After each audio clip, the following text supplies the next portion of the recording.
Amin'ny fifaliana lehibe no hiara-bako antsika tsirairay avy androany. Tena faly ny tena koa. Afaka tafaraka aminao androany ianao koa ve faly? Tena faly ve nareo? Mba tsikitsiky fotsiny dia efa fantatra hoe faly nareo raha ilay tarehy motomototra sao dia mampanahy. Misaotra ny tompontsika fa afaka tafaraka androany dia tena hiresaka aminao ny tompo androany. Miresaka amiko ny tompo efa hatreny an-dalana rehetrarehetra eny dia tsy manana fisalasalana mihitsy na ny kely ary hoe tsy hiresaka aminao ny tompo.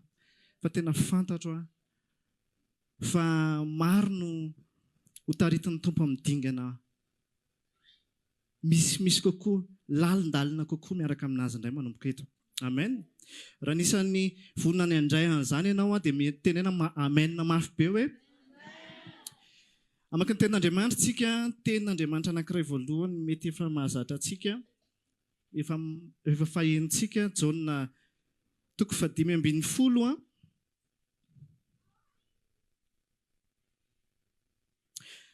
Ny 7 sy ny 9. Mino fa na tsy mamaky ary ny ankamaroantsika dia mahay tsara sy mahatadidy tsara hoe vakintsika amin'ny anaran'i Jesosy hoe raha miray amiko ianareo ka mitoetra ao anatinareo ny teniko dia angatao izay tianareo na inona fa ho tonga aminareo izany no ankalazana ny raiko mba hamoazanareo be ka ho tonga mpianatro ianareo. Misy teny anankiray koa ato amin'ny Korintianina voalohany 2. Korintianina voalohany 2 eo amin'ny 4:10 no raisintsika. Vakintsika amin'ny anaran'i Jesosy hatramin'ny 9:11. Fa ny olona izay araka ny nofo ihany dia tsy mba mandray izay amin'ny fanahin'Andriamanitra. Fa fahadalana aminy izany sady tsy azony satria araka ny fanahy no hamantarana izany. Fa ny olona araka ny fanahy kosa dia mahafantatra ny zavatra rehetra kanefa izy tsy fantarin'olona. Fa izy nahafantatra ny sain'ny tompo mba hampianatra azy. Fa izahay manana ny sain'ny Kristy. Amen.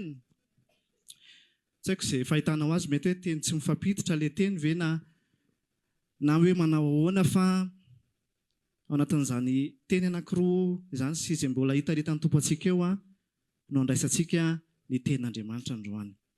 Resaka aminao ako ny amin'ny firaisana amin'Andriamanitra. Ny amin'ny inona hoe? Ny amin'ny firaisana amin'Andriamanitra. Tato ato efa miresadresaka ny amin'izay foana, manodididina an'izay foana ny zavatra efa ampitain'Andriamanitra amin'ny alalan'ny mpanompo isan-karazany eto anivon'ny fiangonana. Kanefa ny androany mbola misy zavatra tiany tompo hidirana lalina kokoa anatin'ilay izy. Dia hitarika antsika arak'izay ny tompo. Tamin'ny sabotsy teo raha tany Thomas izahay namangy ny fiangonana tany dia nisy fanontaniana napetrakina olona anankiray hoe ahoana ozy izy nahafantarako hoe tokony handray décision hafa ako amin'ny fiainana, ahoana no ananako satria mandalo échec izy amina zavatra anankiray hatrehany, efa tokony hiova ve izy, tsy mahatsapa fiadanana mihitsy ozy izy ao anatin'ny tsy mbola henoko, tsy mbola miressentir ilay hoe fiadanana, satria anisan'ny zavatra nambara sy nampaherezana anazy hoe ny fiadanana anisan'ny fatra anankiray ahafantaranao hoe eo amin'ny toerana tokony misy ianao. Ny fiadanana ao anatin'ny fonao, izany hoe tsy par rapport amin'ny situation hita amin'ny masonao ilay izy fa par rapport amin'izay ao anatinao. Dia mbola tsy mahatsapa ilay izy ozy izy. Dia zavatra anankiray koa manankiray talohany natongavana teto ako androany dia nisy olona fanena tamiko teny an-dalana dia nizara tamiko izy fa olona mpivavaka izany dia niresaka tamiko izy.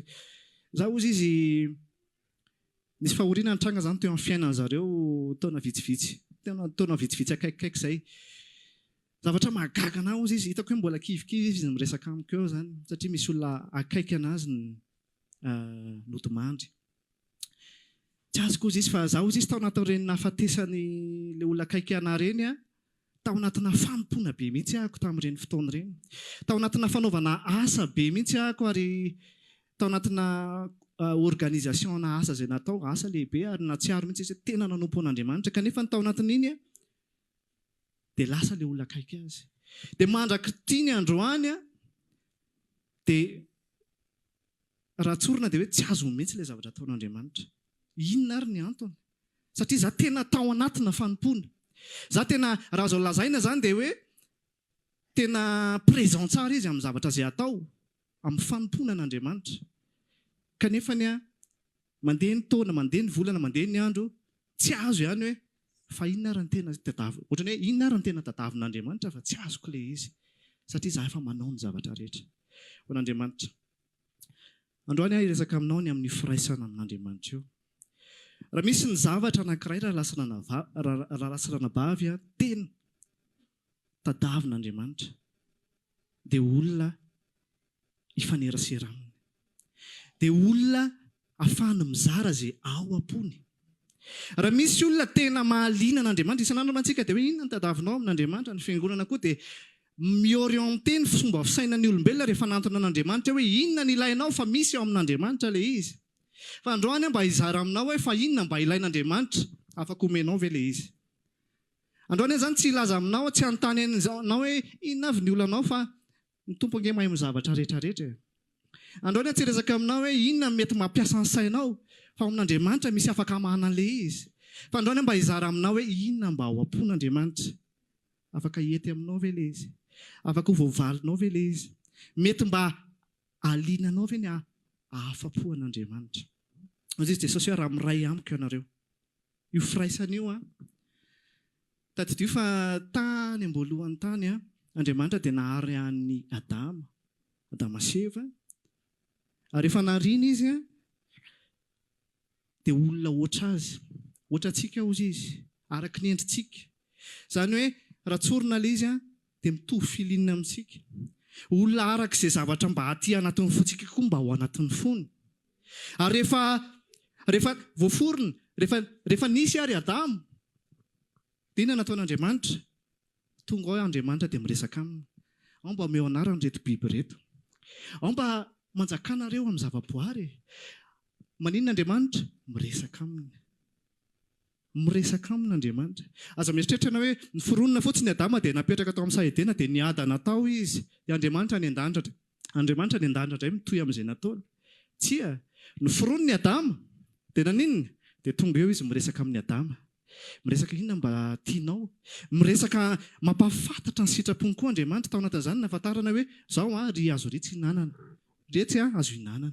Miresaka Andriamanitra satria mitovy amin'Andriamanitra ny nanaovana any Adama.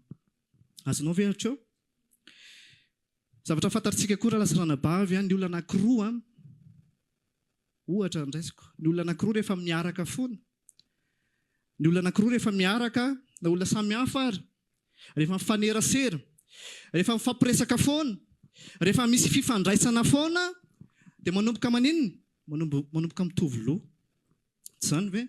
Raha ohatra hoe mba mifaniaraka taman'olona ianao dia mba azokazonao ihany izany zavatra resahako izany hoe ny olona indraindray nareo tsy mahita an'ilay izy fa ny olona miteny hoe dia nareo reto dia ray loha mihitsy. Nareo reto dia mitovy mihitsy vao mahita zavatra kely hoe ohatrany hoe mahita zavatra kely anankiray dia efa mitovy mihitsy ny ao an-tsaiko ve na ao an-tsainao. Dia efa mandeha ho azy ilay izy satria maninona? Zatra mifanerasera, zatra miaraka dia manomboka mifankafantatra. Marina fa mety hoe samy manana ny toetra, samy manana ny maizy anazy, samy manana ny mahazatra anazy.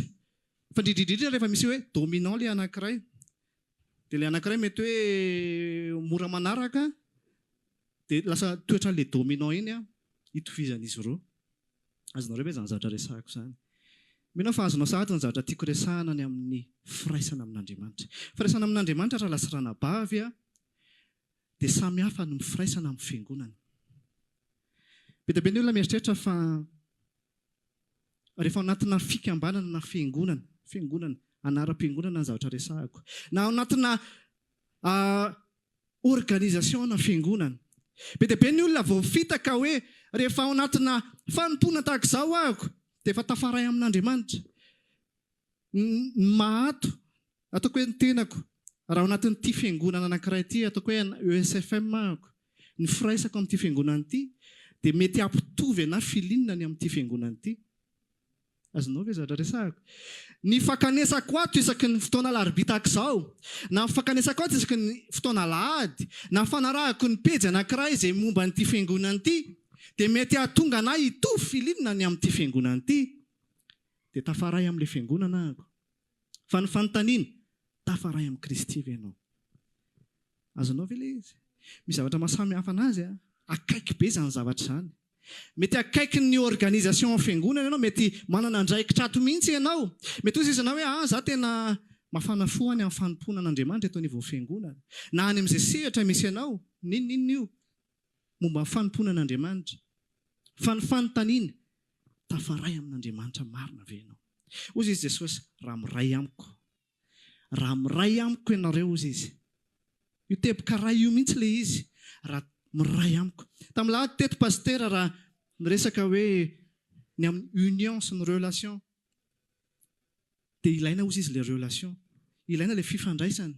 Ilaina ilay fiarahana. Dia name ohatra moa izy tao anatin'izay hoe ohatrany hoe raha exercice ilay izy dia ohatrany hoe mba 15 minutes maraina, 15 minutes atoandro, 15 minutes ny hariva. Manao ao anatin'izany fotoana izany, tsy haiko hoe manao ahoana, mety misy efa nanandrana na mety efa misy miaina, efa misy tanteraka ao anatin'izany, fa manao ahoana ny fiainanao ilay fotoana natokanao an'Andriamanitra. Be dia be ny mandany an'io fotoana io amin'ny fangatahana zavatra isan-karazany. Be dia be mety hoe mipetraka eo dia mbola betsaka, mety hoe anatin'ny maha exercice anazy, raha miraisinao exercice ilay izy dia mety hoe hoe tena tsy hitako mihitsy izay resahana. Mety hoe tsy hitako mihitsy izay tena angalana fiaina ilay izy, fa tena izay mihitsy nefa ilay izy hoe mahita fiany ve ianao anatin'ny fiarahanao sy ny amin'ilay fotoana tokanao an'Andriamanitra. Fa izay mihitsy ilay firaisana. Ilay firaisana raha ranabavy dia fifampiresahana, fiarahana, ary indrindrindra tena teny malaza anazy izay resahako foana indrindrindra rehefa misy hetsika atao. Ohatra hoe misy fifadikana na misy ny alobavaka na misy ny zavatra tahaka izany dia ozy hoe mahatsiaro ve ianao hoe moment de qualité amin'ny tompo ny fotoana anankiray izay anatonanao azy. Tsy hoe moment de qualité eto anivon'ny fiangonana, araka ny teneniko teo hoe mino fa manana lanja be aminao ny fotoana tahaka an'izao, alarobia atoandro, voatokany. Fantatra hoe misy sacrifice be dia be amin'ity andro efa mangatsiatsika moa zava tsy hoe midainika be intsony, fa mety misy zavatra be dia be afoinao mba hahatonga anao eto. Fa manahoana aloha ny tsirony, tsy ny fiarahana amin'ny fiangonana fotsiny, satria mety hamitaka anao izany. Tafaray amin'ny fiangonana ianao, maharaka ny mouvement amin'ny fiangonana ianao, fa ao anatin'ny fotoana manokana izay hatokanao an'Andriamanitra, mahatsiaro kalitao ve ianao amin'ny fiarahana amin'Andriamanitra, amin'ny Jesosy Tompo. Tahaka ny hoe miaraka amin'ny vadinao ve ianao dia mahatsiaro ianao hoe mbola mamy tokoa, tahaka ny taminareo vao niaraka, tahaka ny taminareo vao mifampikoto mihitsy raha izay nilazana anazy hoe misy etaeta lalina hoe andeha hiaona aminazy indray, misy etaeta lalina hoe tsy androko mihitsy. Ary be dia be ny zavatra fokona, misy olona mety mahafoy ny fianarana mihitsy hoe ngitrika fa hiaraka amindriro amin'ity. Na hoe misy zavatra nirahana-data sy neny fa aleoloha fitaiko ity dia avy eo manenjika mafy be ilay zavatra nirahana ana. Misy zavatra mbola ohatr'izany ve ny firaison-tiavanao, ny fitiavanao amin'ny vadinao, ary fanontaniako koa l'androany dia hoe ohatr'izany koa hoe fahatsapahanao raha hiaona amin'ny tompo ianao. Na amin'ilay lalan'ny fiangonana tahaka izao, na alehanao any an-trano, na ianao ilay eny an-dalana, raha miray amiko ianareo izay. Inona dikan'izany hoe miray amin'ny tompo izany, araka ny zavatra resahako teo hoe manomboka rehefa tafaraka foana, rehefa mifampijerijery eo foana, rehefa miresadresaka, rehefa mifampiresadresaka izany moment de qualité izany dia mifankafantatra mihitsy ny any anatin'ny folo alina any. Inona mba ao am-ponao ao e? Ohatrany mihitsy ingely izy miaraka amin'ny tompo e. Miaraka amin'ny tompo ianao tsy hoe Andriamanitra ray any an-danitra any dia ifampitatavana be. Mety hitanao ve za kely ety ambany ety? Fa mahatsiaro ve ianao hoe eo ny tompo? Dia raha miresaka ianao dia hen'ny tompony ao anatin'ny fonao. Izay ingely le moment de qualité. Ary ny tompo koa dia miresaka aminao. Conversation le izy fa tsy hoe ianao miteny izay lazainao, tsy hoe ianao mitanisa hoe tena za ingery tompo mafy angeny atrehako aty fa dia efa miandry ny fiavianao sisa fa manahirana le olona e, manahirana daholo na hatrany am-piangonana ary misy manahirana any, misy toatra daholo ny olo, misy toatra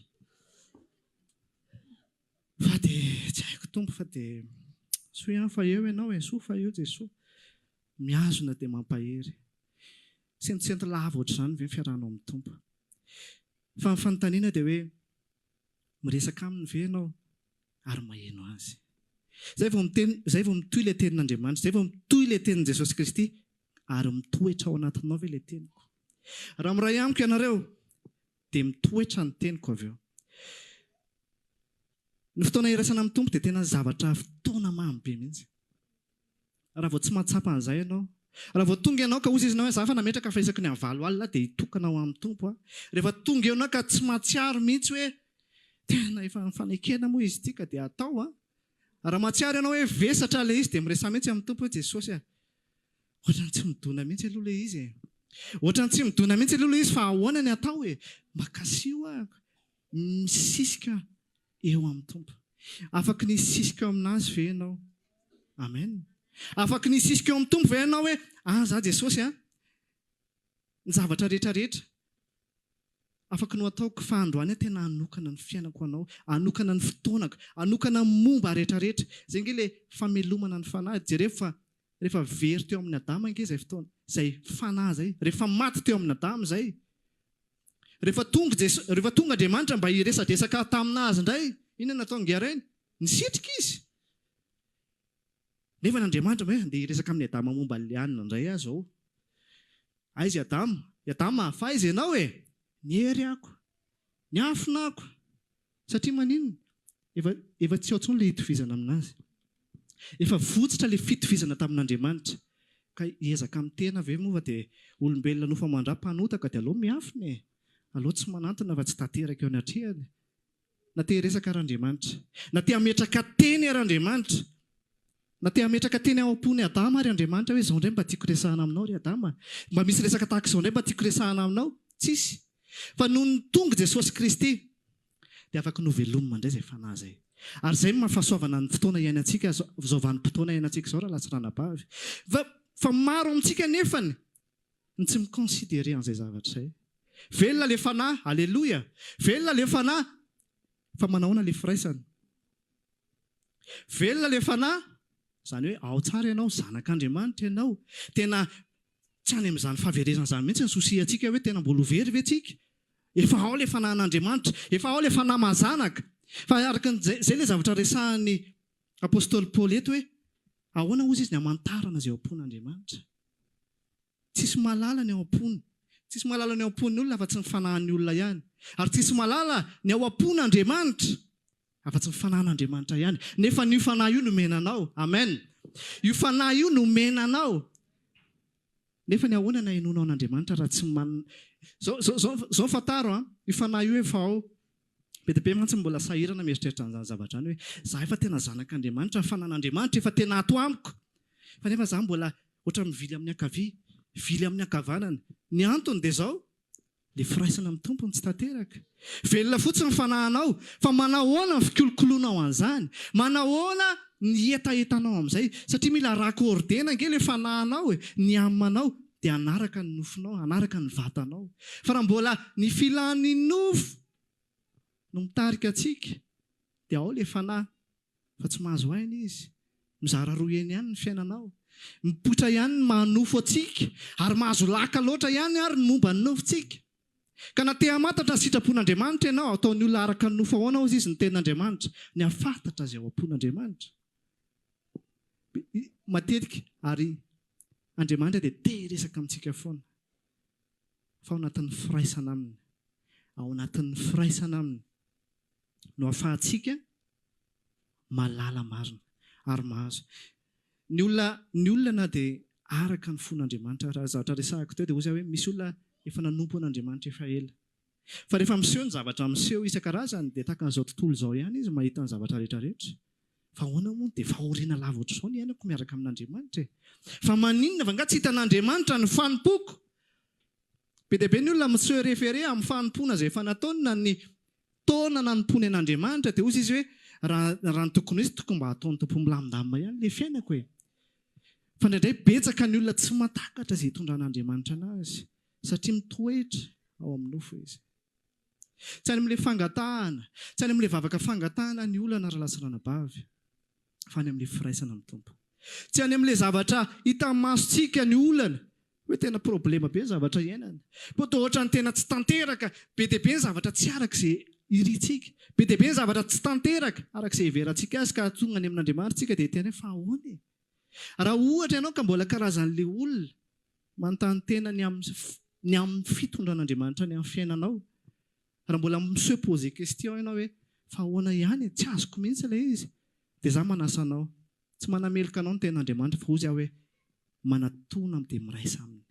Ny tompo tsy niteny mihitsy hoe raha za no miray aminareo, tsy mivadika ilay izy tsy mivadika ilay sujet sy verbe sy ny complément tsy hoe raha za no iray aminareo dia hitoetra ao anatinareo ny teniko dia angataka azy tianareo ianareo. Izany hoe ny tompo izany nefa anao ny ezaka rehetrarehetra hoe tena forseko hiditra ato anatinareo raha nga tsy afaka mivioler anao ny tompo fa aza mieritreritra an'izany ianao fa izy mihitsy ny teny ianao hoe raha miray amiko ianao. Izany hoe izy ilay manantona, ianao ilay izy. Ny azy efa vita.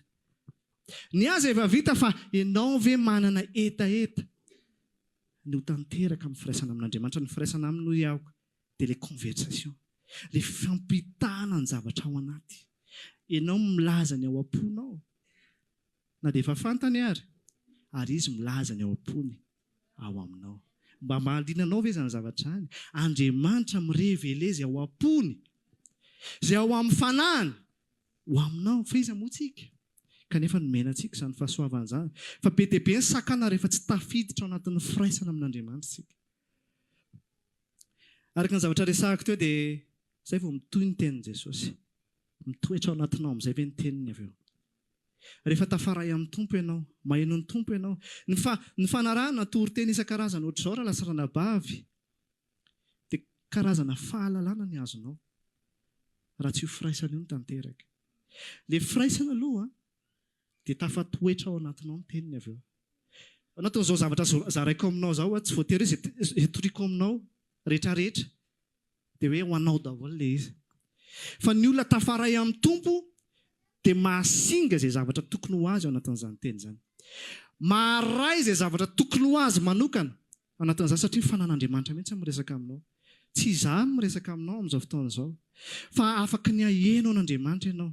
Tao anatin'ny fotoana teo izay mahafinaritra ny fotoana tahaka izao. Taritin'ny rahala-pasteur-tsika tao anatin'ny fotoana mba hanana antoka indrindrindra na ny fifantohana fotsiny mba ho eto. Mba ahatsapa ny fanatrehan'Andriamanitra ao anatin'ny zavatra rehetra dia ao anatin'izay dia miresaka aminao ny tompo. Dia mahazony ianao. Ny tena ahafantaranao fa tao anatin'ny firaisana tamin'ny tompo ianao nahazo anazy dia hiainanao iny. Nisy fotoana efa nizara teto hoe ny tany mahavokatra dia ilay tany tsara.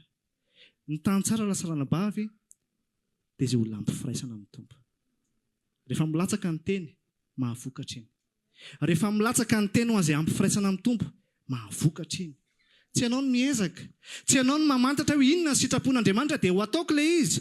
Fa rehefa milatsaka ny teny na avy amin'olona na avy amin'iza mampiteny tsy voatery izay pastery teny ety fa na ianao ahafantatra anazy na ianao ahalala anazy amin'ny zavatra hita amin'ny masonao rehetrarehetra fa rehefa tenin'Andriamanitra no ilatsaka ao anatin'ny fonao dia havokatra izany. Izay no antsoina hoe tany tsara. Ny olona ampifiraisana amin'ny tompo ihany nefa ny afaka iainana izany. Izany mahatonga ny hoe zava-dehibe loatra raha lasa ranabavy. Ary aloha tsy miresaka zavatra hafa aloha satria ny fahalalana mampieboebo. Tsy ny fahalalanao tenin'Andriamanitra, izay ilay teneniko anao hoe raha makety ianao isak'Alahady, mahay tenin'Andriamanitra farafaratsiny raha isak'Alahady. Fa fahalalana izany. Mety hainao daholo ny conceptan'io zavatra io hoe tena ny fomba fijeriny zareo Ampatsahamanitra momba n'ity teny ity dia ohatr'izao. Zava-dehibe izany, mahafinaritra izany. Fa misy vokatra ohatry ny ahoana ao anatinao izany. Mahavokatra ohatry ny ahoana eo amin'ny fiainanao ny fahalalànao ny concept biblika anankiray na fomba fahazoany olona anankiray tenin'Andriamanitra raha tsy Andriamanitra mihitsy miresaka aminao rehefa tafaray taminy ianao. Rehefa tafatoetra ny teny. Io zany ilay lalana miray aminy. Moment de qualité miaraka amin'Andriamanitra. Moment de qualité iarahanao amin'ny tompo. Tahaka ny ianao miaraka amin'ny olona tianao. Fiarahan'olona tiany. Mihoatra lavitra inge ty raha lasirana bavy. Ilay fofombadinao inge ty iarahanao ty. Raha matsiary ianao hoe forcena be sao dia tsy tianao aloha izy. Sao dia tsy tianao izy aloha e. Sao dia ilay toriteny inge hoe miraisa. Forcena be ilay izy. Tsisy envie mihitsy ahako iray amin'ny tompo. Sao dia tsy tianao izy. Izy aloha manana azo antoka fa tianao. Raha tsapanao ny fitiavana. Raha matsiary koa ianao fa tia azy. Mandeha ho azy ny zavatra rehetra. Mandeha ho azy ny iraisanao amin'ny tompo. Ary rehefa tafaray ianao dia azo antoka fa tsy maintsy hiresaka aminao izy. Eto izany ianao dia mila mahazo tsara fa ny hoe firaisana amin'ny tompo dia tsy hoe vavaka dia izaho miteny izay tiako tenenina rehetrarehetra amin'Andriamanitra. Fa ilay izy dia conversation. Miresaka ako, misy fotoana mangina dia maheno. Misy fotoana tsy voatery amin'iny fotoana iny. Andriamanitra sao dia hoe mandany ihany lefa 15 minutes 18 minutes mbola tsisy miteny ihany. 20 minutes fa hiteny ianao sa tsy hiteny. Tsy voatery eo fahatsapana ao anaty ilay izy. Indraindray izaho eny an-dalana eny. Eto an-dalana eny falo azy fotsiny ohatra izany zavatra tsapako Andriamanitra. Ohatra ny ahoana izany zavatra resahana ho amiko izany. Faly ahako eny an-dalana eny. Eny ampanaovana ny asa, eny ampanaovana zavatra ninninina eny. Fa zavatra azoko antoka dia manana firaisana aminy ahako. Na amin'ilay fotoana voatokana, na amin'ny fotoana rehetra anaovako ny asako rehetra. Rehefa tafatoetra ao anatin'ny teny, ao anatin'ny fotsika ny tenin'Andriamanitra. Dia hoana amin'izay ozy izy, io ilay mampangitakitaka ny olona hoe angatao ary izay tianareo. Izay, ela vao tonga teo. Angatao izay tianareo ary ozy izy. Na inona. Fa ho ataoko izany. Angatao izy izay tianareo. Na inona. Ozy hoe azo antoka ilay firaisana aloha. Mitoetra ny teny. Angatao izay tianareo. Ozy hoe ny olona anankiroa rehefa tafaraka dia mitovy ny filinana. Mitovy ny zavatra tiany. Tsy hoentinao amin'ny sinema ny olona anankiray raha ohatra hoe mbola tsy tiany mihitsy izany dia forcenao fotsiny izy. Dia tsika efa ela be ny niaraka efa mpakaty isika dia tsy tianao indray ilay izy nefa zavatra efa tiany hatramin'izay ohatra. Tsy logika izany. Rehefa matoa Jesosy miteny angatao izay tianareo na inona. Satria efa azo antoka izany fa mitovy amin'ny ao am-pon'Andriamanitra, ny ao am-pon'ny olona. Amen. Raha manana antoka ianao fa tafaray amin'ny tompo. Indray mantsika manontany teny azo angatahana ve tompoko hoe efa tonga fotoana dia mba tokony hanambady dia sujet iny ohatrany hoe manahirana fa azo atao ve ny tompo ve moa tsy halala hoe azo atao ve ny mangataka an'ity zavatra ity, azo atao ve mba mangataka hoe mba valide ny vizanay fa izay mba te ho any Canada izay io. Azo atao ve mangataka an'ity, azo atao ve mangataka an'ry, azo atao ve mangataka an'ity zavatra ity. Firaisana amin'ny tompo. Mitoetra ny teniny. Angatao izay tianareo. Azo antoka tsara ilay zavatra teto. Dikan'ity firaisana amin'ny tompo ty efa iraina reso ny tompo. Andao ny raisy reniny ozy izy dia ikambana ny vadiny. Andao ny raisy reniny dia ikambana ny vadiny. Tafaray. Mpivady rehetra efa nofo iray izy ireo. Efa tena iray izy ireo. Raha manana antoka ianao fa efa tena iray amin'ny Kristy. Raha manana antoka ianao fa efa tena iray amin'ny Kristy, tsy fanohitra mihitsy ny zavatra ao am-pony Jesosy Kristy. Tsy fanohitra mihitsy. Soa ianao mbola tsy neno ny teniny fotsiny. Soa ianao mbola miandry ny teniny. Afaka mangataka ianao. Mandra-pahainoanao ny teniny. Ny apôstôly Paoly rehefa nangataka ny amin'ny aretina izay nahazo azy, dia nangataka izy. Tsy fahotana amin'ny mangataka. Mangataka vady ianao, angatao. Miresahany tompo tena vady tompo. Vady. Vady fotsiny aloha vady. Arak'izay. Angatao aloha. fa hiteny aminao ny tompo raha manana antoka ianao ny amin'ny firaisana aminy.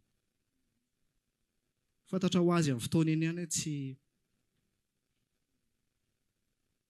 fantatra ho amin'ny fotoana ho azy eny ihany hoe inona ny sitrapon'Andriamanitra. Na iresaka amin'izany na hanantona mpanompon'Andriamanitra ianao efa misy pastera maromaro ireo na hanantony ianao na ho asesinao ary izy rehetra hoe ahoana ny hevitra rahalahy pastera iray ohatrany tsy mitovy raha olona ny antononao dia mety ilaza ny heviny ny olona fa za manentana anao miraisa ny tompo. Miraisa ny tompo. Rehefa misy zavatra manalasala anao, rehefa misy zavatra tsy azonao eo amin'ny fiainanao, miraisa, verena amin'ny tompo e. Zay ihany. Verena amin'ny firaisana amin'Andriamanitra dia aheno azy ianao. Ny ao am-ponao, zay ny mahatonga an'i Jesosy, zay ny mahatonga ny tenin'Andriamanitra amin'ny teniny, nareo nge na tsy hangataka. Efa fantatra le izy. Efa fantatra le izy fa tsy hoe surprise be. Ay ve zay ny angatahana sy. Ay! Naingo tsy azoko le izy teo. Efa fantatra na tsy hangataka ary ianao. Fa ny tokony ataonao izy hoe misy ny zavatra mahaliana an'Andriamanitra. Afaka ny mba ho ataonao ve zany? Mandeha ho azy tsy hangataka, tsy tokony hangataka akory raha ny tena marina. Fa raha mahatsiapa fitiavana ianao anatinao ho an'i Kristy. Raha mahatsiapa ny fitiavana aloha ianao voalohany indrindra. Dia ho mora aminao ny anantona azy. Mora aminao ny aheno azy. Ary aoka tsy ho disitsika amin'ny fanarahana an'Andriamanitra. Fa zany ihany ny sitrapon'Andriamanitra. Raha hangataka ianao zany. Raha hangataka ianao na inona dia ho ataony zany satria maninona? Efa le sitrapony. Hoy izy Jesosy zany raha miresaka aminao izy hoe ianao fotsiny no vava miteny hoe izao le iriko fa efa izay koa ny tao am-poko dia ho ataoko fotsiny le izy. Azonao ve zany? Ianao ve zany compatibilité sy complicité zany aminao sy ny tompo mba maniry an'izany ve ianao? Zany nge le fiarahana amin'ny tompo raha lasa ranabavy. Raisinao lavitra loatra ny tompo indraindray dia hoe mangataka dia tsy nahazo valim-bavaka dia inona raha fahotako lavitra be zany. Azonao ve zany zavatra resahako izany? Mangataka amin'ny tompo sao dia mba tsy sitrapon'ny tompo. Miasa saina ianao, manontany hevitr'olona ianao, manontany zavatra isan-karazany ianao, mieritreritra ny amin'ny zavatra izay mahaliana anao. Ny tena marina ny focustsika indraindray aty amin'ilay zavatra mitranga foana. Fa tsy any amin'ilay mba andrasan'ny tompo. Androany zany dia te hampitodika anao tanteraka. Manatona. Mitadava izay mba ilain'ny tompo anao. Amin'izay fotoan'izay ninona zavatra miseho. Eto no mampiavaka antsika. Eto no mampiavaka antsika. Ninona zavatra miseho amin'ny fiainanao dia ao amin'ny tontolo ny fanahy ianao mahalala ny zavatra rehetra. Ao amin'ny tontolo ny fanahy ianao mahalala ny zavatra rehetra. Ny olona diso lalana dia ny olona mangataka noho ny amin'ny filana. Ary ny Jakoba dia niteny mihitsy hoe mangataka nareo izy dia tsy mahazo nareo satria zavatra angatanareo dia noho ny amin'ny filanareo. Izany hoe personnel. Na mity olona na miaraka amin'ilay olona zany izy noho ny amin'ny filana manokana. Izany hoe mandray ny tompo papasosy na zavatra ohatr' izany azonareo ve ilay izy? Hoe tena any aminao ilay zavatra fa tsy avotsitra ianao e. Tsy avotsitra fotsiny ianao fa eto foana ahako. Fa ny iray aminy tanteraka. Ny iray filinina aminy ozy izy ahako. Ny iray fomba fijery aminy tsy ho ataonao. Tsy iza koa ny iray filinina aminy indrangahy. Azonao ve ilay izy? Fa rehefa tafaray, izy ilay Andriamanitra. Izy ilay fanan'Andriamanitra. Avela ho azonao ny zavatra rehetra. Misy zavatra mbola mety hakivy ianao ve? Misy zavatra mety mbola hakivy ianao ve amin'izany fotoan'izany? Andriamanitra dia manangana antsika mba hahavokara antsika. Izay ny toy an'ilay izy teo. Ninona ozy izy dia ho ataoko izany. Mba hahavokara antsika. Amen. Isika zany tsy hoe nomena ny fitiavan'Andriamanitra natolotra Jesosy dia miray aminy. Dia falitsika fa io fa misy zavatra nangatanao dia tanteraka dia hoe aleloia tena tsara ny tompo. Ndao indray iray aminy dia hangataka zavatra hafa indray. Fa misy antony zavatra rehetrarehetra. Misy antony matoa hoe ity zavatra ity nomenanao. Dia fantatrao zany ninona zavatra avela amin'ny trango eo amin'ny fiainanao dia mba havokaranao ilay izy. Nisy ninona koa zavatra angatany tahaka ny apôstôly Paoly teo rehefa nangataka indroa intelo tsy nahazo niteny Andriamanitra. Aleloia. Le zavatra tena important dia niteny Andriamanitra. Ianao miray aminy, izy miteny.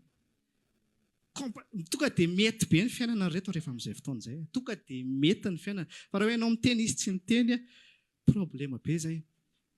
Izy koa te hiteny nefa ianao tsy manantona, tsisy azo atao koa izay zavatra izay. Fa ny zavatra nitranga dia rehefa nangataka ny apôstôly Paoly, tsy nahazo niteny Andriamanitra, ampanao fahasoavako. Nampionina tanteraka azy izany. Inona mbola nitadiavin'i Paoly mihoatra an'izany? Nionina izy ary faly izy. Azonao ve zavatra resahako? Andriamanitra te hampiorina antsika. Andriamanitra te hampavokatra antsika.